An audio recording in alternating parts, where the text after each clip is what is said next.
Hello guys, let's start 12th standard की NCERT of modern history. Ancient history and Mughal history हम बाद में करेंगे, but let's start with modern history because सबसे maximum questions इसी के आते हैं. So let's start the first chapter, decline of Mughal empire. Modern history start ही होती है with Mughal empire के decline से, यानी औरंगज़ेब decline, and उसके बाद बहुत वीक सक्सेसेस आते हैं. इसीलिए हमने देखा है कि ऑलमोस्ट मुगल एम्पायर चली जाती है and gives a platform to other Rajputs and all and later Britishers. So the great Mughal empire, the envy of its contemporary 2 centuries, 2 century तक रही है. फिर धीरे धीरे डिसइंटीग्रेट हो गई है, खूब टूटी और उसके बाद डिक्लाइन पे आ गई ऑलमोस्ट 18 सेंचुरी तक, यानी 1700s आते आते ये डिक्लाइन पे आ गए हैं. The Mughal Empire emperors lost their power, almost lost their power and glory, and then empire shrank to a few square miles around Delhi. I think एक राजा है जिनको बोला जाता था, अब उनका तख्ता सिर्फ दिल्ली से लेकर कुछ जगह, कुछ ही आसपास के एरिया तक ही रह गया है. पहले दिल्ली ही क्या, all over northern India plus Afghanistan, इतना इनका दबदबा होता था. In the 1803, end of 1803, Delhi itself was occupied by the British army. Finally 19th century आते आते दिल्ली ब्रिटिश आर्मी के अंडर हो गया and the proud Mughal emperor were reduce to the status of mere a pensioner of foreign power. इसका हमने देखा है बहुत सारे ब्रिटिश के अंदर ये सारे राजपूत, ये सारे kings and all mere pensions पे जीते थे. A study for the process of decline of British is more instructive. It reveals the defects and weakness of India's medieval social economic and all. ठीक है, यहाँ से let's start. The unity and stability of the empire had been shaken up during the strong rhyme of Aurangzeb. Aurangzeb के time में हमने देखा कि almost empire was about to get shaken up because Aurangzeb इतना यूनिटी पे नहीं रखता था, ऑलमोस्ट सबसे ही मारदार करता था. Yet in spite of his many harmful policies the Mughal administration was still quite efficient. दो औरंगज़ेब सबसे क्रूअल राजा है अब तक का, बट स्टिल उसकी एडमिनिस्ट्रेटिव पॉलिसीज़ वेर बेटर. पर इसके बाद वाले successors were not that great enough. तो औरंगज़ेब का डेथ ऑलमोस्ट 1707 में आ गया था. 1707 में उसका औरंगज़ेब का डेथ. उसके बाद खुद औरंगज़ेब ही आई थिंक 60s की 50s के एज पे राजा बना था because of his brothers and all. सब के बीच में फाइट था ऑफ सक्सेशन. तो उसके भी बच्चे जब आते हैं तो उसका जो बेटा रहता है वो खुद बहादुर शाह, औरंगज़ेब के बाद बहादुर शाह है, तो वो खुद 65 ईयर्स पे राजा बना था. तो ऑलमोस्ट इमेजिन कितना ही लंबा वो रूल करेगा. He was a learn and dignified able. Bahadur Shah was better than Aurangzeb at least. A B was better, but there was evidence and the reversal of some of the narrow-minded policies and measures adopted by Aurangzeb. He adopted emerged victorious. He was learned and he followed the policy in compromise and conciliation. There was obedience. इसने बहादुर शाह ने exactly opposite policy अपनाई जो औरंगज़ेब की थी. Aurangzeb's policy was more like conciliation के against था, was more about not compromising, but Bahadur Shah was most compromising and all. He adopted a more tolerant attitude towards the Hindu chiefs and rajas. बल्कि हम औरंगज़ेब के रजीम में क्या देखते हैं कि वो ऑलमोस्ट सारे मंदिर हटा के मॉस्क बनाता है ना. There was no destruction of temples in his rhyme, जो कि हमने औरंगज़ेब के टाइम देखा था, पर इसके टाइम हम नो डिस्ट्रक्शन देख रहे हैं. In the beginning he made an attempt to gain control over Rajput kings, है ना, क्योंकि औरंगज़ेब ने इतना डिस्ट्रक्शन फैला के रखा था कि ऑलमोस्ट सबसे क्लैशेस हो गए थे सारे किंग्स से.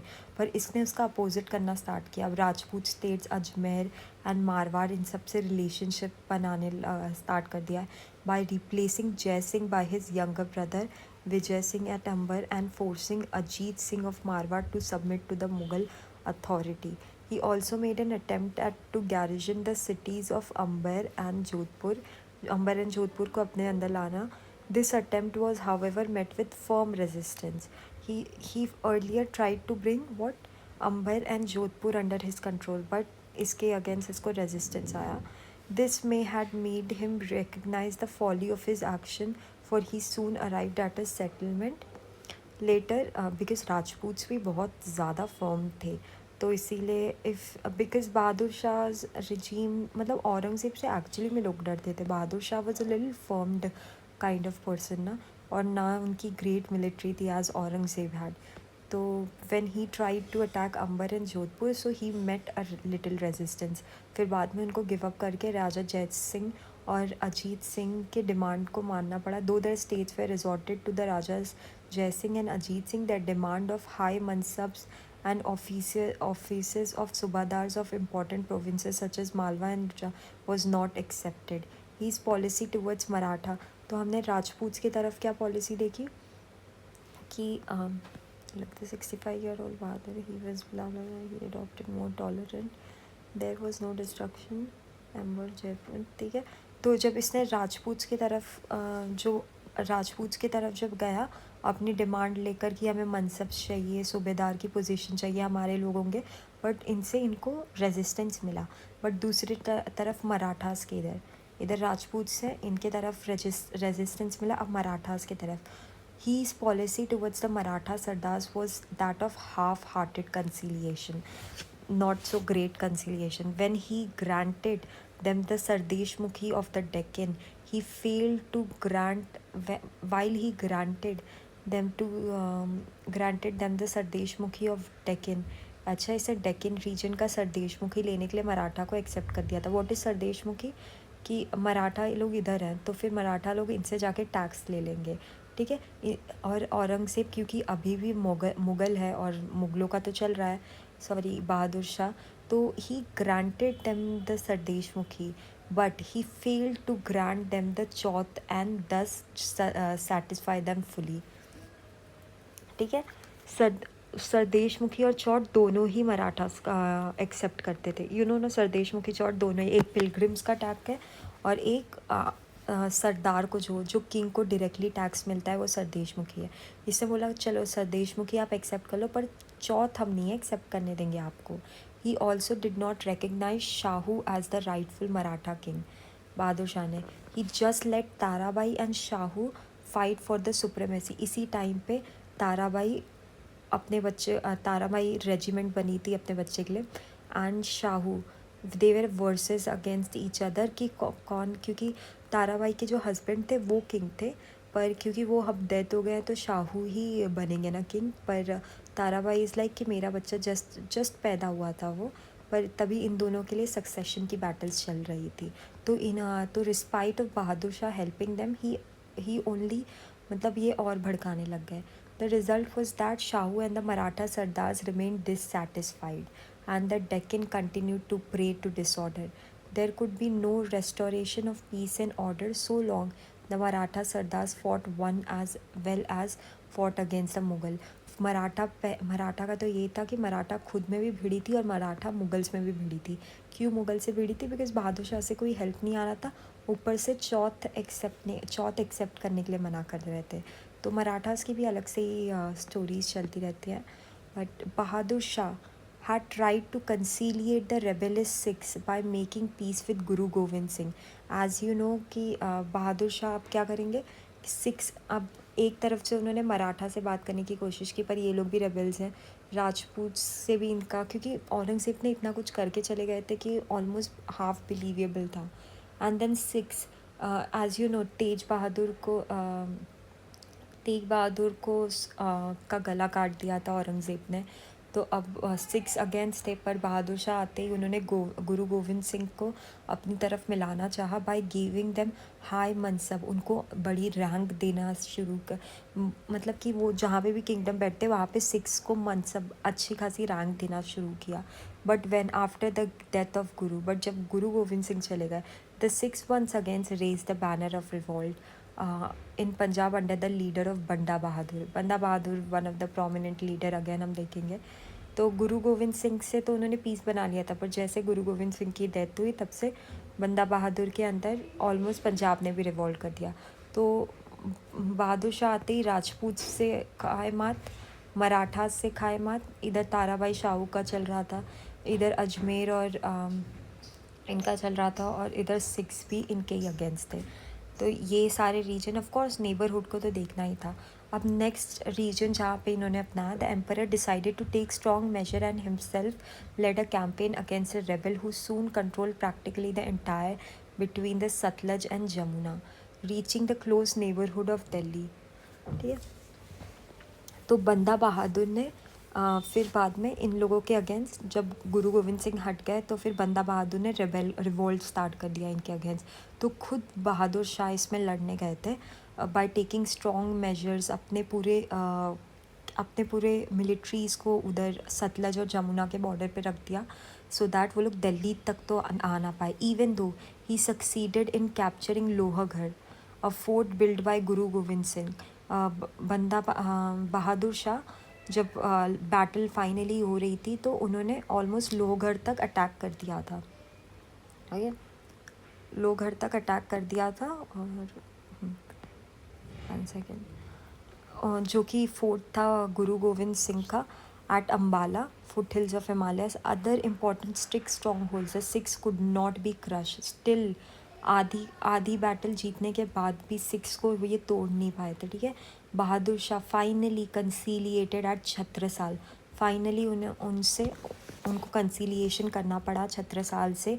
The Bundela chief who remained a loyal feudatory and Jat chief Churaman बहुत सारे एग्ज़ाम्स में इनका नाम आता है कि चूरामान की किससे हुई, तो ये बहादुर शाह से ही ऑलमोस्ट बात हो रही थी। तो he was a Jat chief and Chhatrasal Bundela chief, इन सबसे फाइनली इनको अफ्यूडेटरीज में अपने रखा, who joined him in the campaign against Banda Bahadur.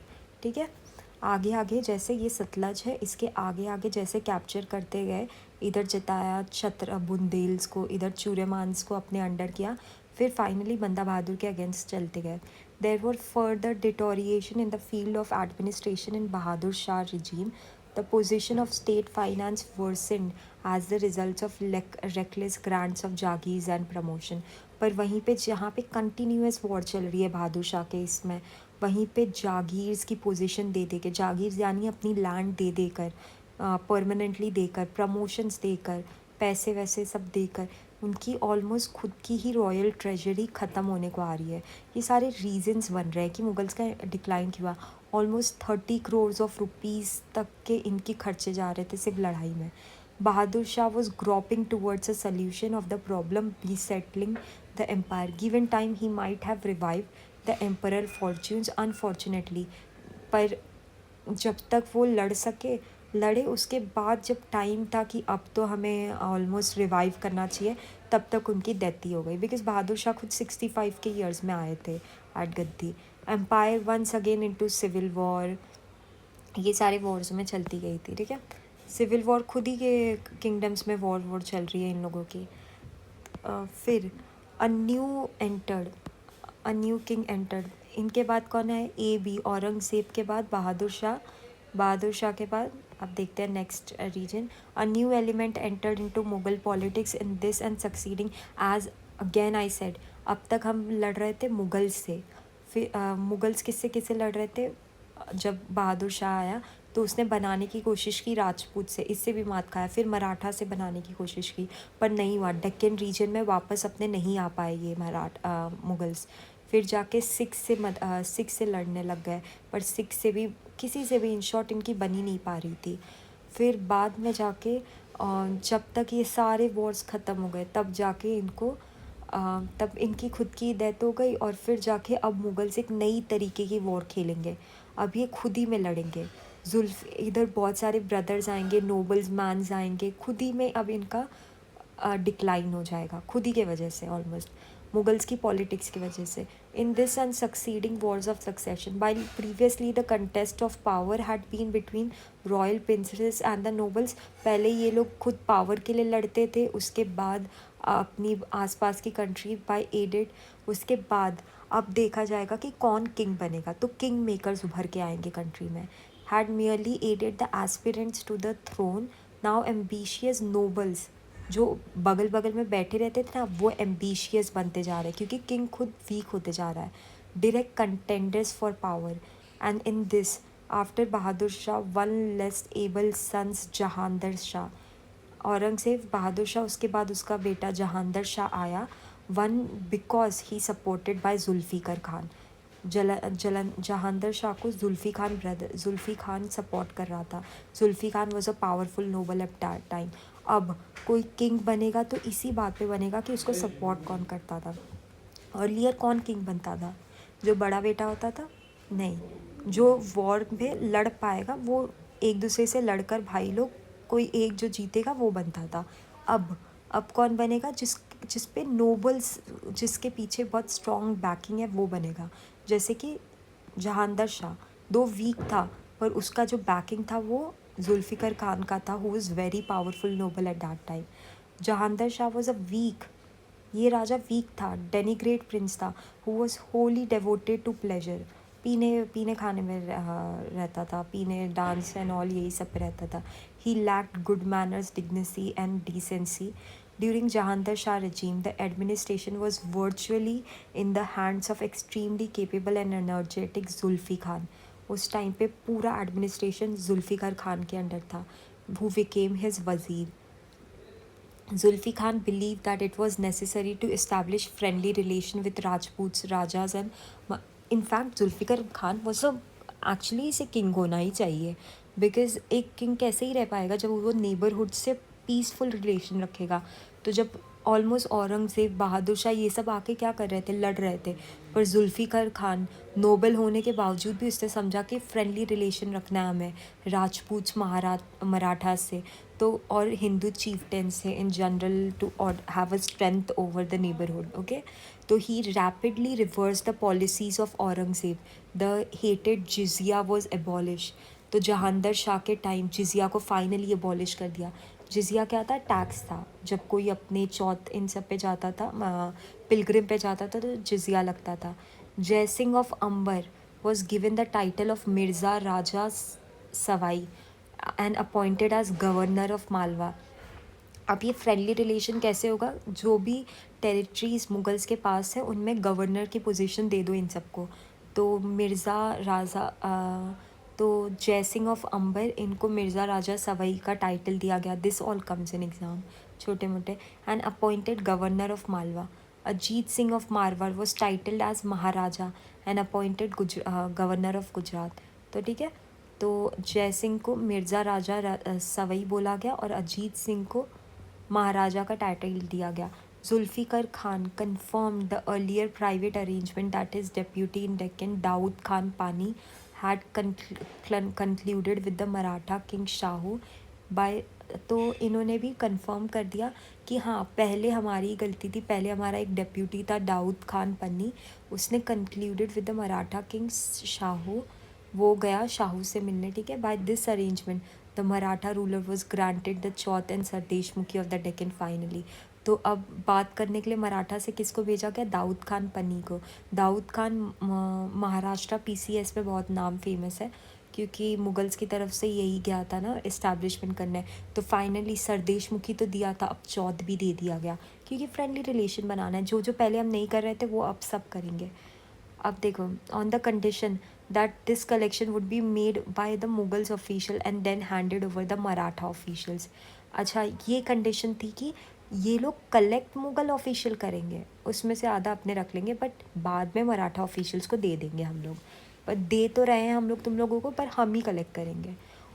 Zulfikar also conciliated Churaman Jat and Chhatrasal Bundela. Of course ये वही लोग हैं जो बंदा बहादुर के अगेंस्ट इनके से लड़ रहे थे। इन लोगों के साथ भी बात बढ़ाई। ओनली टुवर्ड्स बंदा and six he continued the old policy of suppression. यानी अब तक हमने क्या देखा? जो जो बहादुर शाह ने गलती की थी उन सबको जुल्फ़िकार खान ने जहांदर शाह के रिजीम में सही सही किया। बस ओनली 6 के साथ उसकी बन नहीं पाई, बंदा बहादुर के साथ नहीं बन पाई। बाकी मराठा को सरदेशमुखी चौथ दे दिया विद कंडीशन कि मुगल ऑफिशियल्स टैक्स कलेक्ट करेंगे, चौथ कलेक्ट करेंगे। एंड दाऊद खान पन्नी को भेजा था। फिर मिर्ज़ा राजा सवाई की टाइटल दी जय सिंह को और उनको गवर्नर ऑफ मालवा बना दिया गया। फिर गवर्नर ऑफ गुजरात बना दिया गया अजीत सिंह को। फिर चूरामन जाट और छत्रसाल ऑफ बुंडेला, इनसे फ्रेंडली रिलेशन बनाई गई। तो इन शॉर्ट उसने वो सारी गलतियाँ हटा दी। Zulfiqar Khan made an attempt to improve the finances of the empire. Of course ये सबसे ज़्यादा 13 करोड़ रुपए का उस टाइम घाटा था।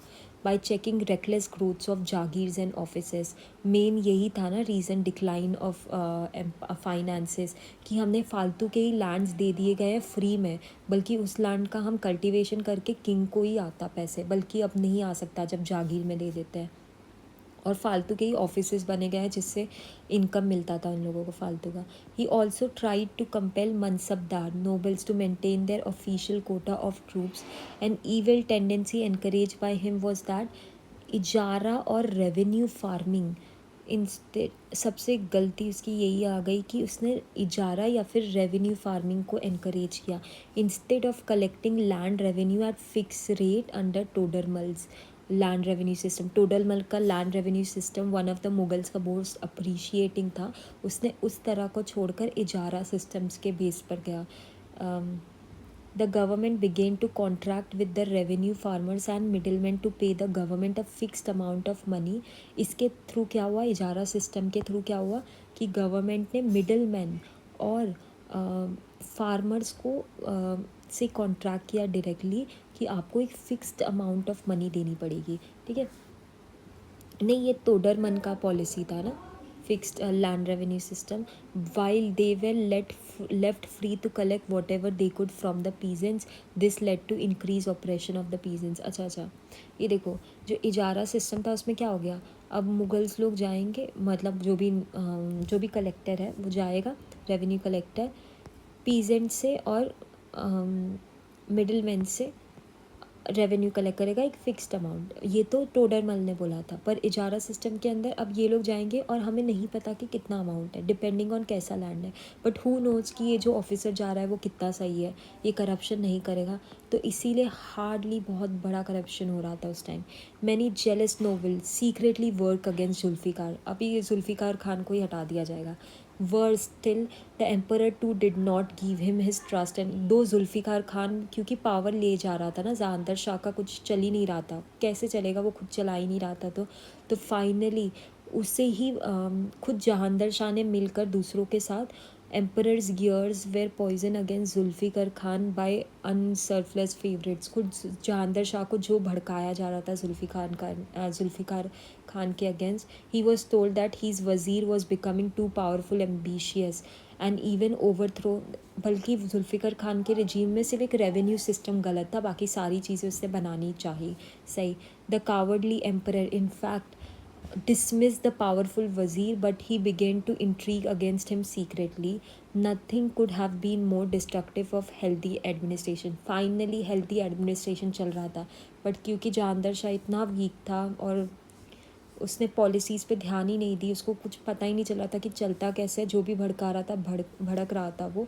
तो उसने फाइनली क्या किया, with the help of Farooq सियार उसने फाइनली जुल्फ़िकार खान को उससे डिफीट कर दिया। Jahandar Shah in regime came to an early end and when he was defeated at Agra by Farrukh सियार।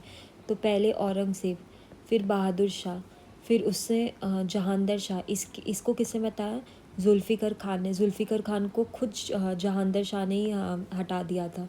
फिर बाद में जहांदर शाह को हटाने वाले फ़ारूक सियार बनते हैं। फ़ारूक सियार वही है जिसने ब्रिटिशर्स को एंट्री दी थी, फरमान दिया था। फ़ारूक सियार फरमान भी कहा जाता है। फ़ारूक सियार ही इज़ नेफ्यू, ये इसका नेफ्यू था, जहांदर शाह का ही नेफ्यू था। अब देखो पावर में कोई भी आ सकता है, ज़रूरी नहीं है कि उसका बेटा ही आएगा, जिसकी नोबल की बैकिंग सही है वो निकल आता है। Farrukh Siyar owed his victory by Sayyid brothers. ये सैयद ब्रदर्स अब बहुत, पहले जुल्फ़िकार खान, फिर सैयद ब्रदर्स, फिर इसके बाद और भी लोग, बस एक नाम आएगा जो इसको थ्रो ओवर करेगा। ये तीनों one of the most king makers कहा जाता है। इनफैक्ट सैयद ब्रदर्स को खुद किंग मेकर्स कहा जाता है।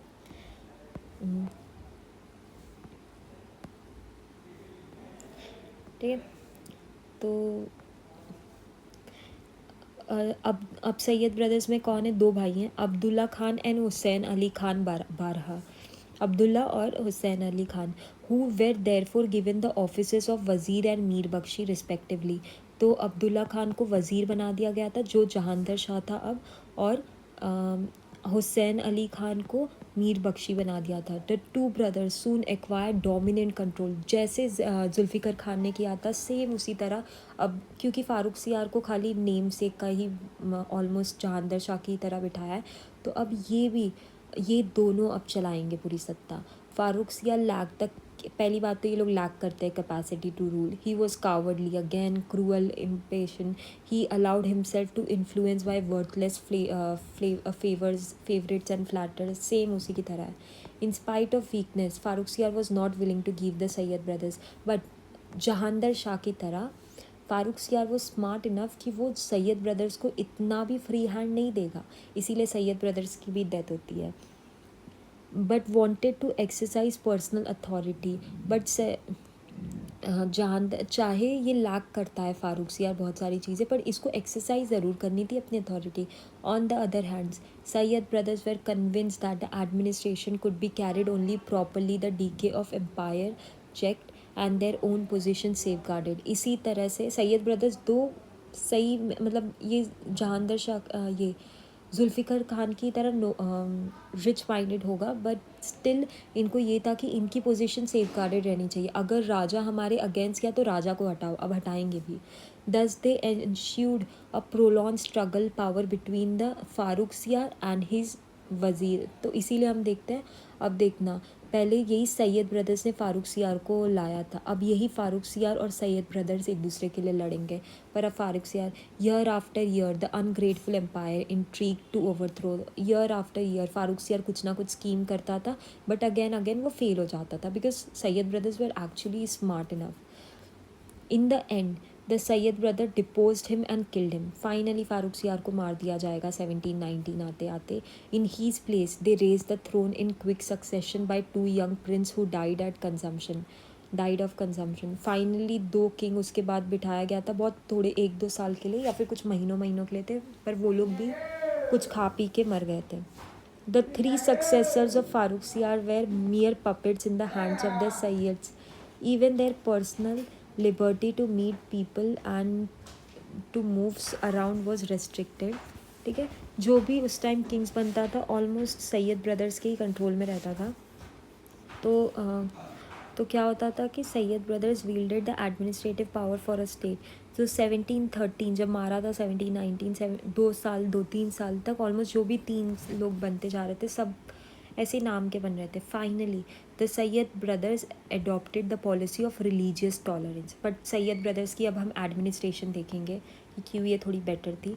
इन्होंने रिलीजियस टॉलरेंस रखा, यानी हिंदू मुस्लिम सबको अच्छी तरीके से रखा, इसीलिए इनका दबदबा चल भी रहा था।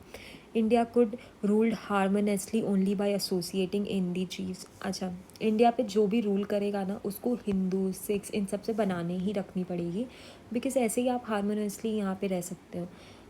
Although they sought to conciliate and use the Rajputs, Mughals and Jats in their struggle against Farooq Siyar and the rival nobles, they abolished the jizya immediately। क्योंकि अब देखो बैक स्टोरी जाती है कि ये लोग ने फ़ारूक सियार को फ़ारूक सियार क्यों पीछे था इन लोगों से हर कदम पे, क्योंकि ये मेन सैयद ब्रदर्स ही थे जो अपनी फॉरेन पॉलिसी चला रहे थे। अब फॉरेन पॉलिसी जानता है, जैसे हमारी इसमें मोदी ना जाके हर जगह एस जयशंकर जाए, तो मोदी कल को प्रेजेंट भी हो जाए तो उस पता ही नहीं है लोगों को, खाली ये पता रहेगा ये नाम का राजा है, प्राइम मिनिस्टर है, पर सबकी बातचीत उसी से होगी, एस जयशंकर से ही होगी। तो वैसे इन द सेम वे सारी चीज़ें सैयद ब्रदर्स ही चला रहे थे, तो इन्होंने भी सेम तरीके का अपनाया जैसे जुल्फ़िकर अपनाता था, इसीलिए तो ये लोग पावरफुल नोबल्स थे ना।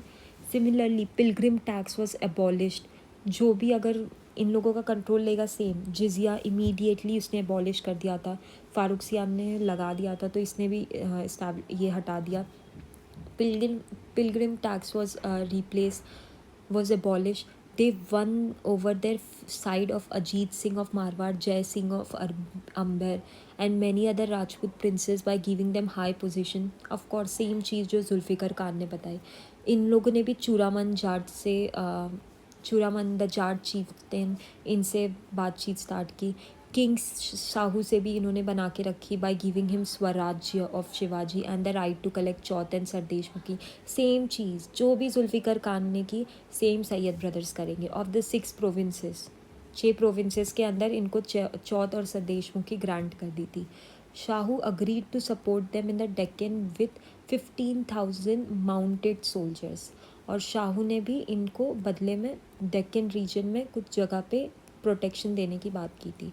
The Sayyid brothers made a vigorous effort to contain rebellions and to save the empire from administrative disintegration.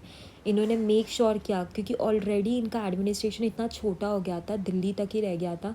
इन्होंने बहुत कोशिश की कि इस बार एडमिनिस्ट्रेशन इंटीग्रेट नहीं होना चाहिए और मुग़ल रूल हमेशा चलना चाहिए, but they failed in this mainly because of constant political rivalry. खुद में ही इन लोगों की कॉन्स्पिरेसी चलती रहती थी, तो वो क्या ही घर भरेगा। This continued frictions in the ruling circles disorganized and even paralyzed administration at all levels. Lawlessness and disorder spread everywhere. The financial position of the state deteriorated rapidly as zamindars and rebellions इन सब के through revenue ही हिल जाता है इन लोगों का। As a result salary of the official soldiers भी नहीं भर पा रहे थे, even though the Sayyid brothers had tried and did everything to be friend. But अब देखो आया पहले जुल्फ़िकर खान, फिर सैयद ब्रदर्स, ठीक है। अब फाइनली एक और नोबल की एंट्री हो रही है। उसके बाद आई अब दो सेक्शंस ऑफ हम देखेंगे। अगेन ये सारी अब नोबल्स की स्टोरी चलती रहेगी, कौन एक नोबल्स को हटा के दूसरा nobles, all of them powerful nobles headed by, अब नए नए पावरफुल नोबल्स आ रहे हैं। Nizam ul Mulk and his father cousin Mohammad Amin Khan began to conspire against them.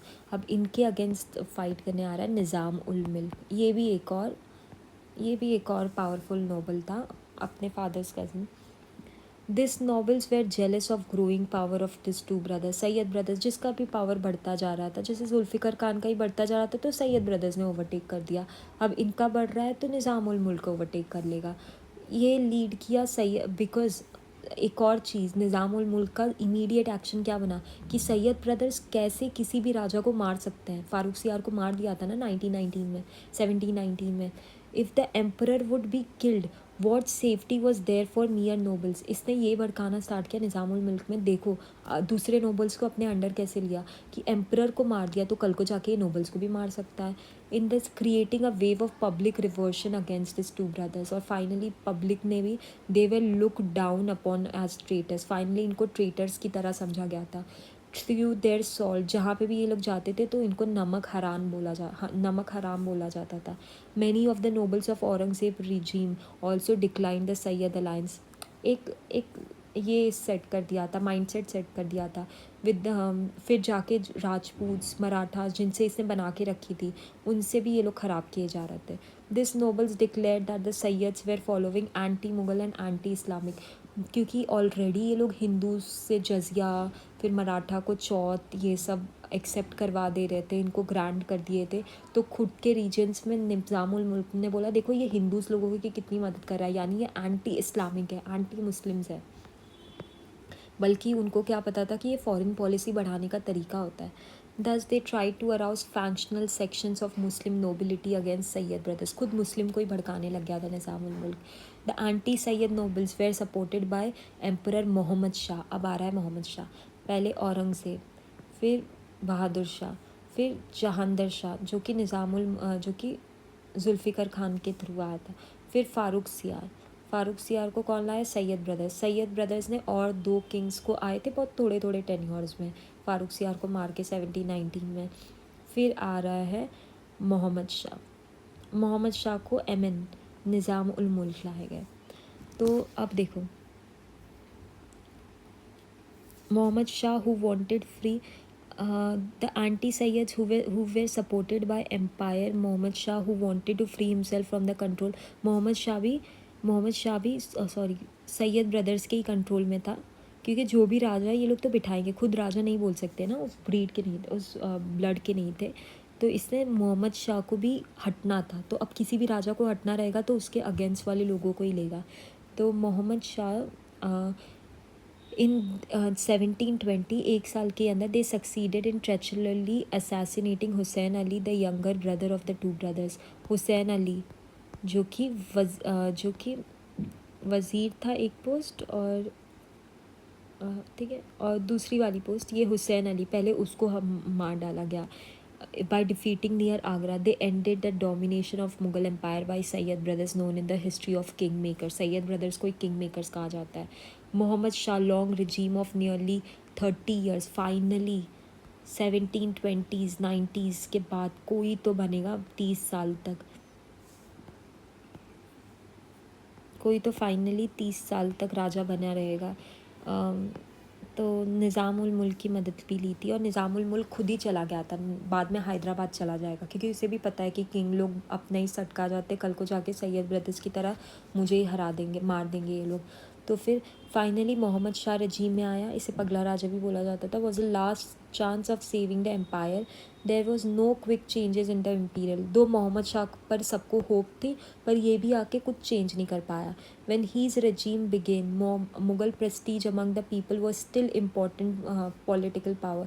The Mughal army and particularly the Mughal artillery was still a force to reckon with. Administration in northern India had deteriorated but not broken down yet. अभी तक Maratha sardars were still confined to the south. Maratha अभी भी north south में थी. Rajput rajas ये लोग अभी भी मुग़ल डायनेस्टी से लॉयल थे. A strong and far-sighted ruler supported by nobility conscious was still might have saved this situation, but Mohammad Shah could not. क्योंकि ऑलरेडी जुल्फ़िकर खान और सैयद ब्रदर्स ने काफ़ी अच्छी फॉरेन पॉलिसी करके दे दी थी, पर मोहम्मद शाह आते ही was a weak minded as frivolous and over fond of life of ease and luxury. इसे पगला राजा भी इसलिए तो कहा जाता है. ऑलमोस्ट पिए हुए रहता था पूरे दिन भर. He neglected the affairs of the state.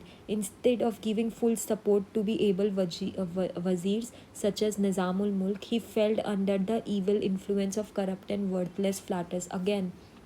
Again जब मोहम्मद शाह सैयद ब्रदर्स को मरवा डालता है तो निज़ामुल मुल्क की मदद से, तो निज़ामुल मुल्क को भी उसने पूरी पावर देने की कोशिश नहीं की थी. भले ही उसको कोई इंटरेस्ट नहीं था, पर वो कभी किसी से पावर शेयर नहीं करना था. इनफैक्ट और दूसरे नोबल्स इसको भर रहे थे इसके अगेंस्ट, निज़ामुल मुल्क के अगेंस्ट.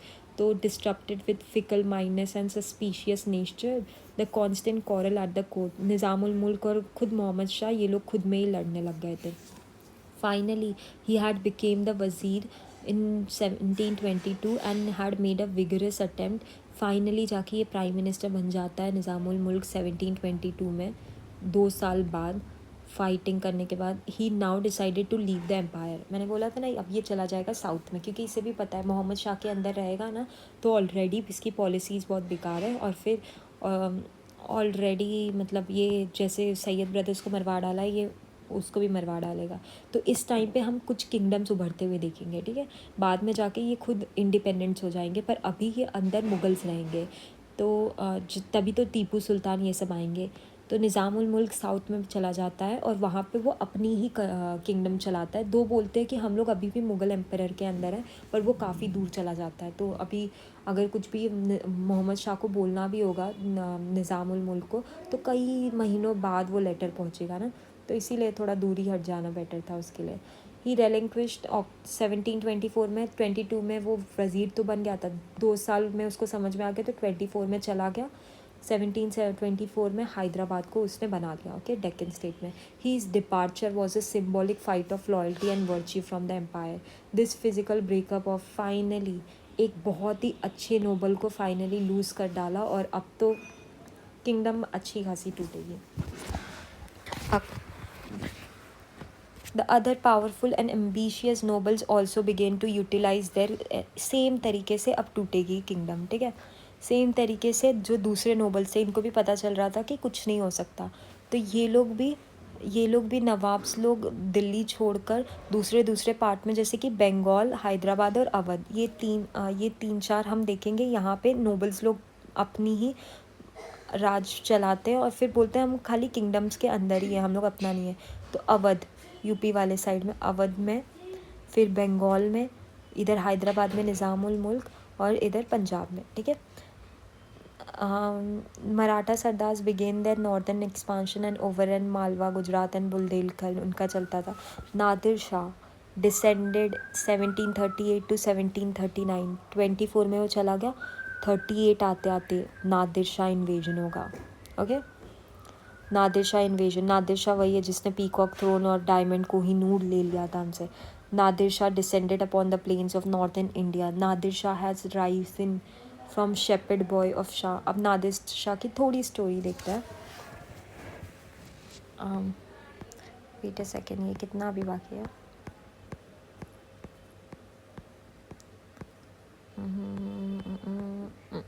ओके, और हाफ पेज बाकी है.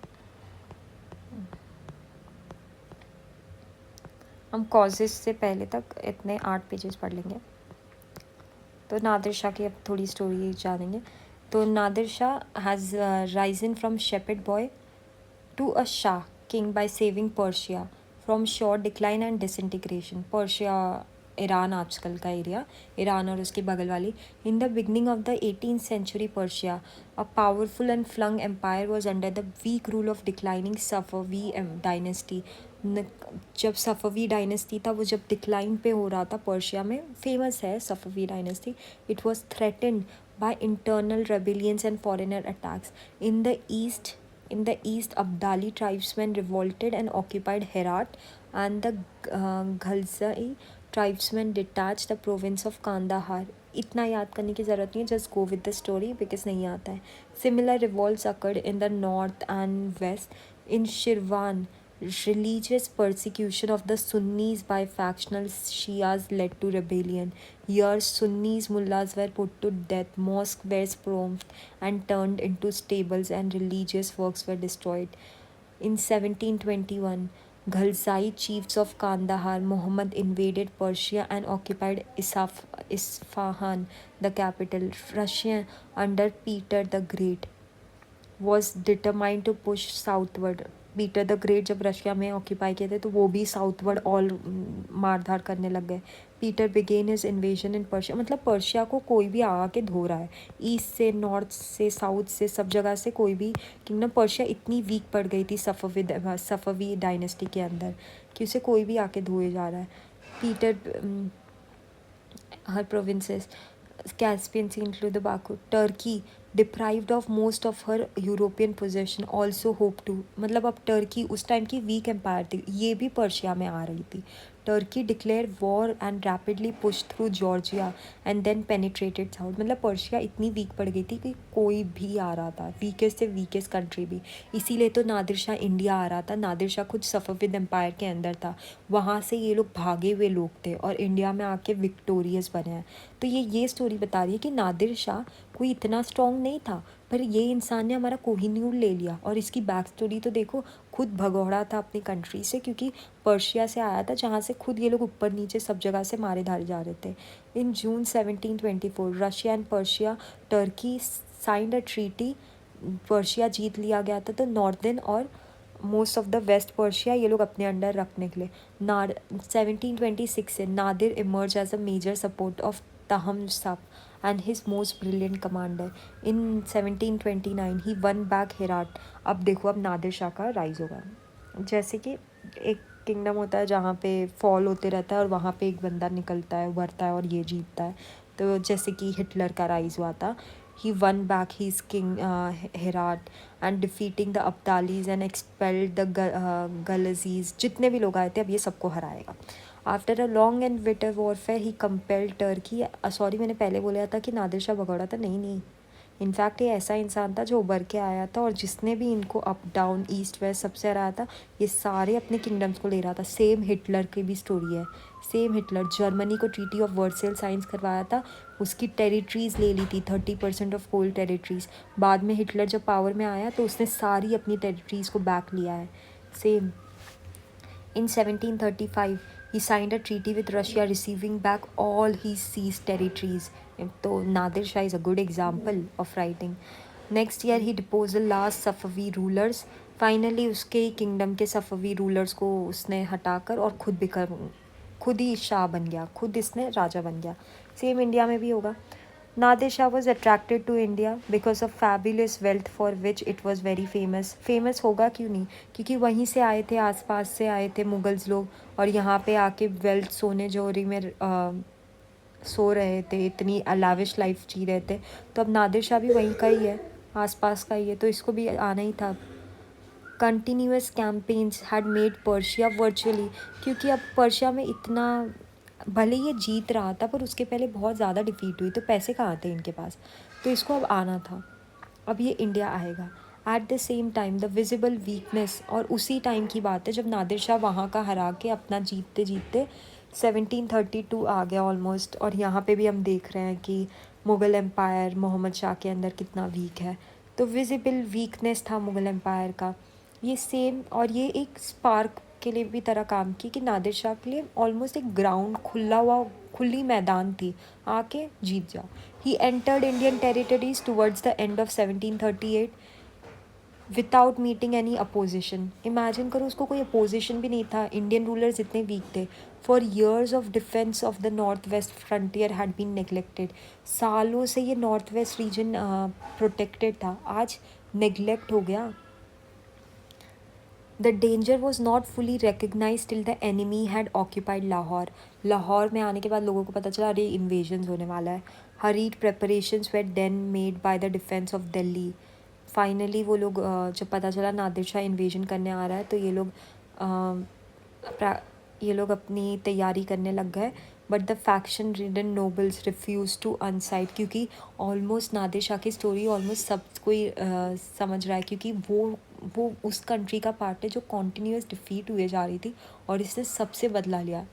सेम लाइक हम इसराइल की भी स्टोरी देखते हैं, 6 दिन में 6 कंट्रीज़ को हराने वाली कंट्री बनी थी, सिर्फ 6 दिन में, एंड वीकेस्ट कंट्री थी पूरे वर्ल्ड की।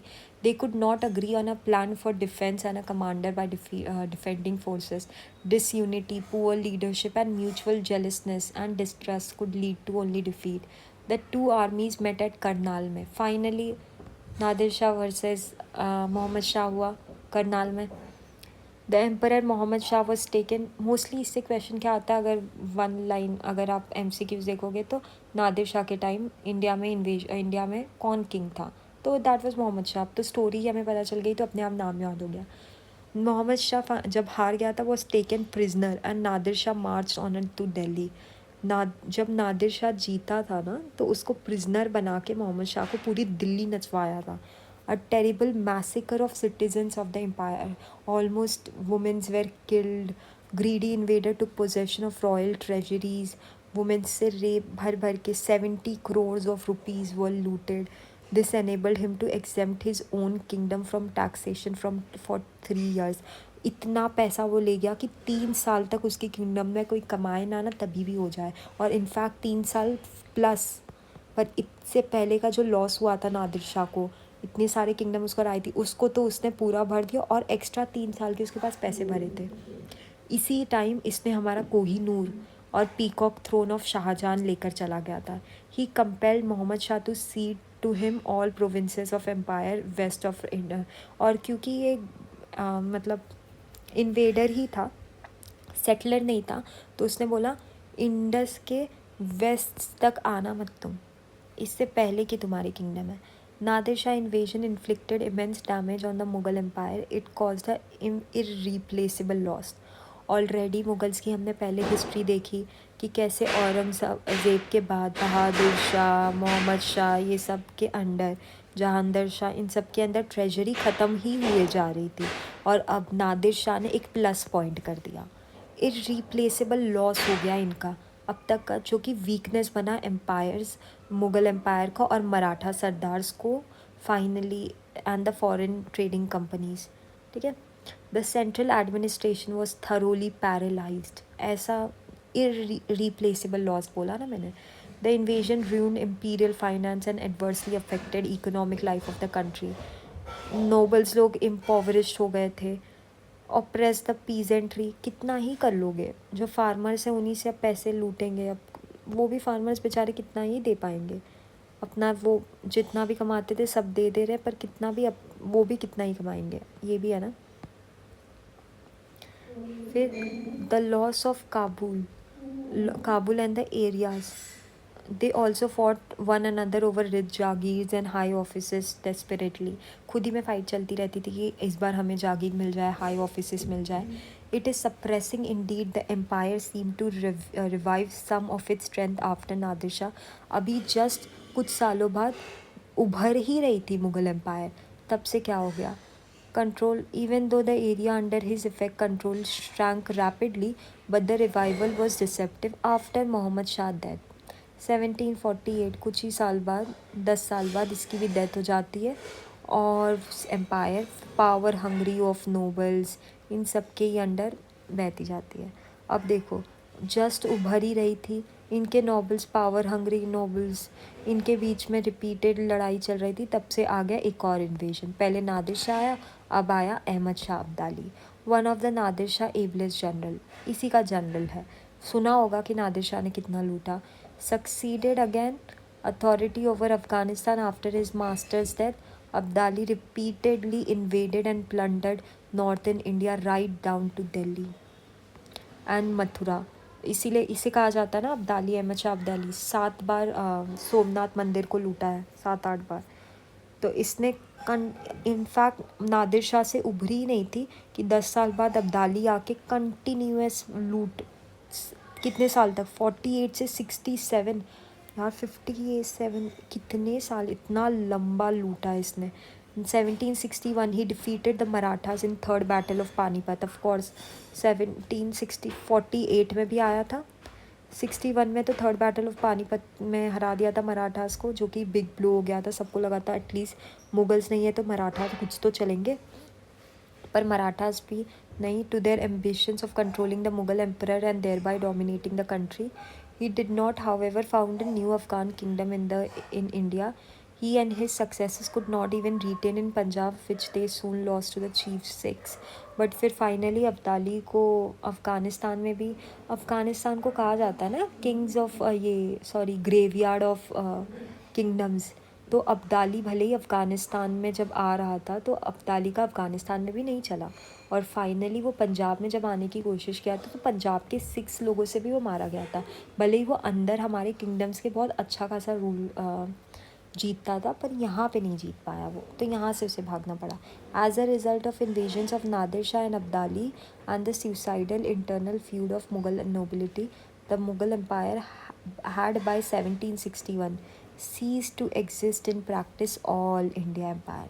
फाइनली 1761 तक, थर्ड बैटल ऑफ पानीपत तक हम कहेंगे, फर्स्ट बैटल ऑफ पानीपत में मुगल एम्पायर शुरू हुई थी, थर्ड बैटल ऑफ पानीपत आते आते ऑल इंडिया एम्पायर तक मुगल एम्पायर completely डिग्रेड हो गई।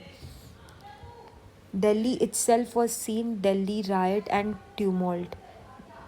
The descendants of Grand Mughals no longer practiced the struggle of the empire, but the various contended of power behind to hide behind their name. ठीक है, Mughal dynasty long cease to life a normal throne of Delhi, civic throne बन के रह गई थी।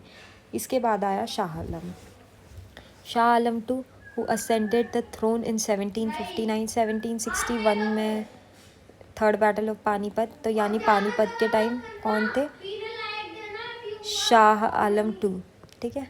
ascended throne in 1759, spent the initial years as emperor wandering place to place far away from his capital. Shah Alam two in fact ऐसे थे जो कि अपने किंगडम से भाग भाग कर दूसरी जगह जाते थे, ताकि कोई भी दिल्ली पे हटाए तो हम उधर ना रहे और हम दूसरी जगह पर हैं, तो कैपिटल बदलता रहता था। ही lived in motor fear of his own वज़ीर, खुद अपने वज़ीर से डरता था। ऑफकोर्स पास्ट ही ऐसा था, लोग मार डाल देते थे। He was a man of some ability and ample courage, but the empire was now beyond redemption. वो उसमें कैपेसिटी तो थी बेटर एडमिनिस्ट्रेशन की, बट एम्पायर इतना हिल चुका था, अब कोई कुछ नहीं कर सकता था। He joined hand with Mir Qasim of Bengal, Shuja-ud-Daula of Awadh, याद है इधर हमने देखा था कि निज़ामुल मुल्क, अवध में सुजाउद्दौला, फिर मीर कासिम ऑफ बंगाल, इन सब से उसने हाथ मिलाने की कोशिश की। War upon east India company 1764 में बैटल ऑफ ये बक्सर लड़ने की, बैटल ऑफ प्लासी लड़ने की कोशिश किया था, बट उसमें भी बैटल ऑफ बक्सर, पर उसमें भी डिफीट हो गया था Shuja-ud-Daula Shah Alam to. He left the British shelter in 1772 and returned to Delhi under the protective arms of Maratha. जब बैटल ऑफ बक्सर हार गया था वो, फिर उसको he left several years at Allahabad as a pensioner of East India Company. फिर 1772 आते आते 8 साल बाद इसने 8 साल बाद इसने फाइनली ब्रिटिशर्स के अगेंस्ट ये तो हमेशा से था, इसीलिए बैटल ऑफ बक्सर लड़ा था। पर फाइनली हारने के बाद इसके अगेंस्ट इसमें पेंशनर की तरह रहा। 1772 में मराठा के अंदर इसने प्रोटेक्शन ले ली। सोचो, मुग़ल एम्पायर को, किंग को मराठास के अंदर ये लेनी पड़ी छत्र छाया। ठीक है। The British occupied Delhi in 1803 and year till 1857 तक। When the Mughal dynasty was finally extinguished, the Mughal emperors merely served as a political front for the English. सिर्फ नाम से एक का राजा रह गए थे. In fact, the continuation of Mughal monarchy after 1759 was ceased to be a military power and was due to powerful hold of Mughal dynasty had no minds of people inside. Finally ऐसे ही decline हो गया. Last हम देखते हैं बहादुर शाह. शाह आलम 2 तक at least कुछ ना कुछ तो इसने किया था, बट शाह आलम 2 के बाद कोई कुछ नहीं कर पाया और लास्ट मुग़ल किंग बना बहादुर शाह. ओके, जो कि 1857 में कुछ करने की कोशिश करता है, पर उसमें भी हार जाते हैं ये लोग. तो Nadir Shah, continuous invasions and all. शुरू, एक सेकेंड, इंसर्ट अ लैंग्वेज. ठीक है. तो हमने क्या क्या पढ़ा अभी तक, कि शुरू कहाँ से हुआ था. शुरू कहाँ से हुआ था, इससे, औरंगज़ेब की डिक्लाइन से. राइट, औरंगज़ेब की डिक्लाइन हुई, फिर हाँ मीर कासिम, फिर ऑलमोस्ट ये ऐसे ऐसे ऐसे. और फिर हम इसका पार्ट 2 करेंगे गाइस. पार्ट 2 में ये चैप्टर ख़त्म करके फिर हम फिर से रिवीजन कर लेंगे इसी का, बिकॉज आगे की लेस पेजेस ही ऑलमोस्ट 6-7 पेजेस है. So let's meet in part 2. Okay.